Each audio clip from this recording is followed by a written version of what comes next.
Okay, for these half kneeling rotational or half kneeling windmill presses, we are going to be on the floor. If you need some sort of cushion behind your knee that is on the ground, if you're on a hard surface, maybe roll up a towel if you don't have a mat or something like that, so you have a bit of support there. So we're going to be starting in a half kneeling position again with one weight.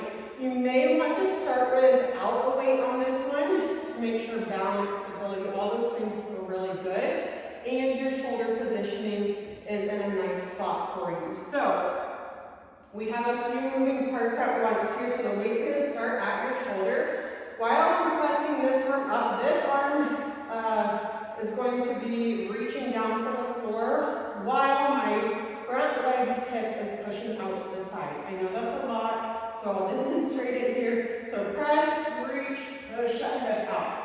Okay, if you're not able to reach all the way to the floor, that's fine. Maybe if you have like a stool or something that you can set to maybe tap to that as you're pressing and hinging over, you can try that instead if that feels like a nicer range of motion. So from the front, so you can see my hip kind of pushing out to the side, that's going to allow for a bit more room for you to be able to reach down. So again, weight is in the same side as your front leg. Press, reach down, push that hip out, and then coming back.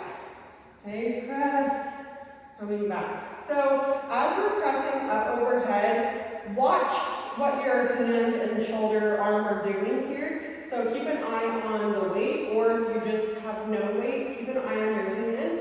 We want to make sure we're pressing straight up to the ceiling so that our shoulder is in a nice position here and it's supported where it's not flying all over the place with the weight. Okay, so again, watching the weight as we press up and then come back down. And then of course doing the other side. So you may notice side to side, it may feel a bit different if you have one side that's a bit tighter or maybe a little bit weaker. Okay, but that's why we're doing unilateral movement here. Okay. As far as breathing goes, find a breathing strategy that feels good. Maybe an exhale as you press up and reach. Inhale coming back to the start. If that doesn't feel good for you, try something different.